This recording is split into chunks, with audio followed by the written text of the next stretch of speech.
During the Cold War, we always expected a missile might come from the Eurasian continent. But we never imagined that our own passenger plane would be used as those rockets. We have unconfirmed reports this morning that a plane has crashed into one of the towers of the World Trade Center. In the fire department, we say, I offer my life to protect the lives and the property of the people of New York City. You can see the firemen assembled here, the police officers, FBI agents. No greater love can any person have than to give their life for a stranger. Of all the emergency services who responded to the airborne attacks on America, none suffered more than the New York City Fire Department, including one of its most popular, the department's Catholic chaplain, Father Mychal Judge. I became a priest because of Mychal Judge.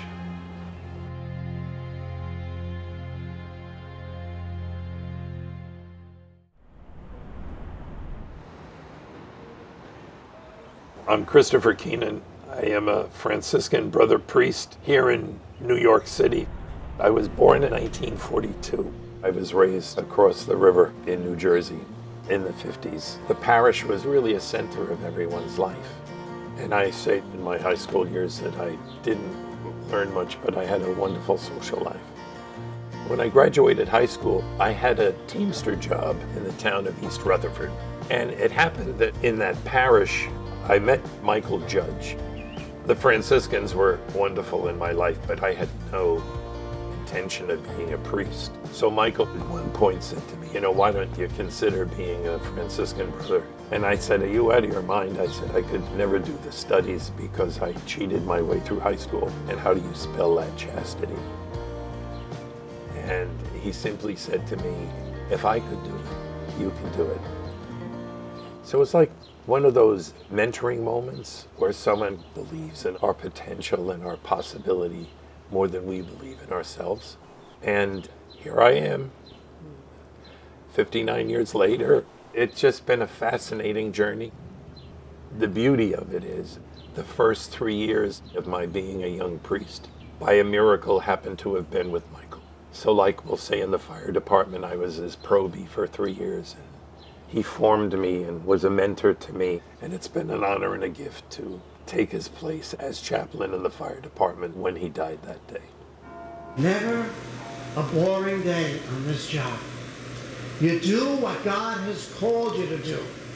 You show up, you put one foot in front of another, you get on the rig, and you go out, you do the job, which is a mystery.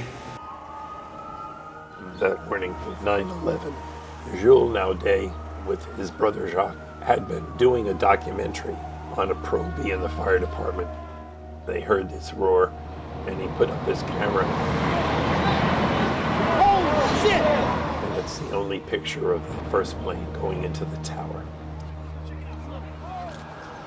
And so Mychal got the call to the towers.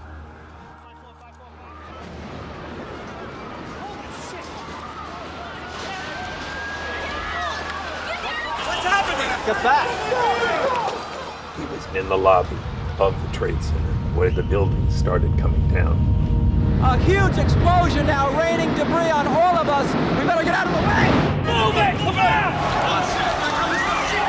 Oh my God! The debris came down in less than 12 seconds. And he was blown across the lobby into the escalators. And the camera's still going. And they felt something at their feet. And he panned the camera down, and it was Mychal, who was already dead. In the fire department, you never leave a brother behind. He's the first fatality of 9/11, and his death certificate is 00001 in this homicide.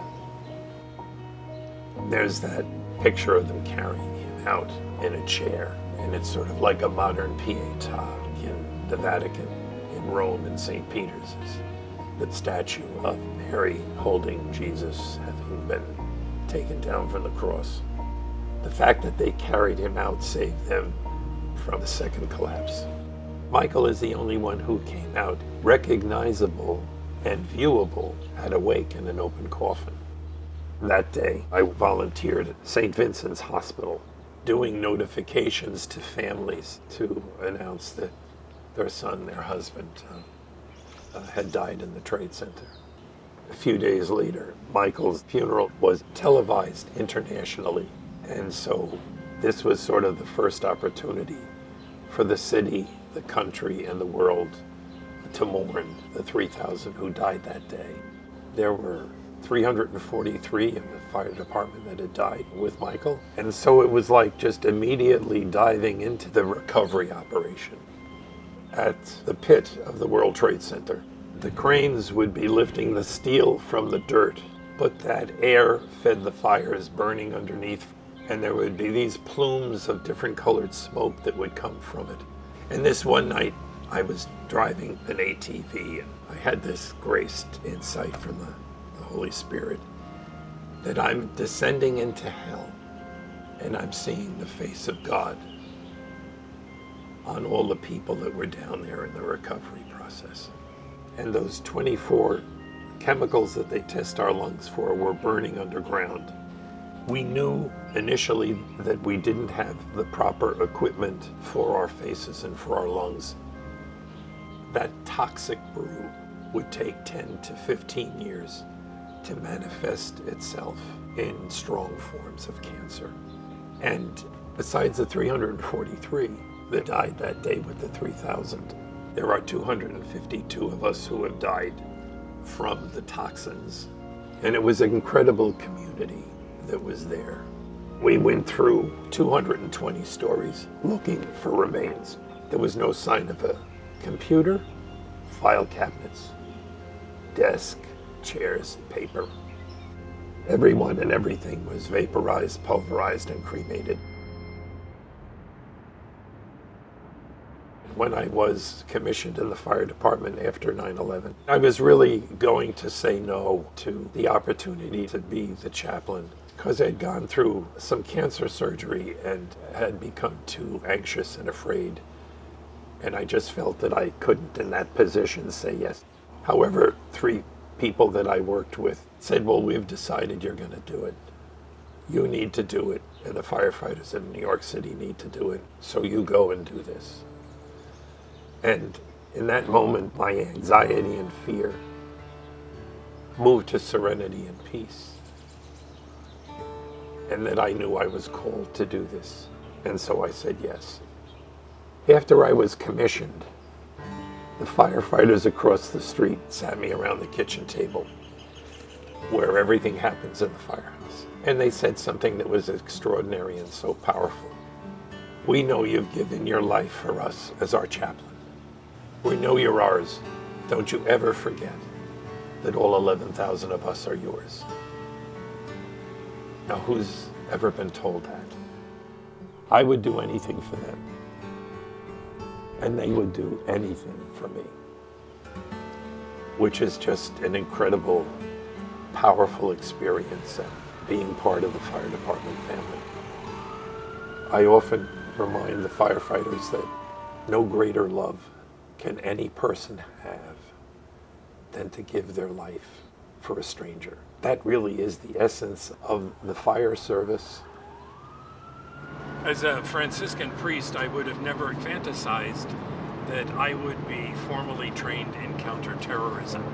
But it's been a sheer honor and a gift to be chaplain of the fire department and being able to take my brother Mychal Judge's spot. After 20 years, I'll be moving toward retirement. I look at my life with the fire department and my work with the homeless on the streets. This has been an incredible series of missions, but it's just time to step back and find new ways to give more, because every one of us still has yet more to give. And for each one of us, our lives are not for our own sake. They're for the sake of others, knowing that what we can't do alone, we can do together. And it's so crucial that these days of being divided in two, that we do everything possible to reach through and to make the differences count.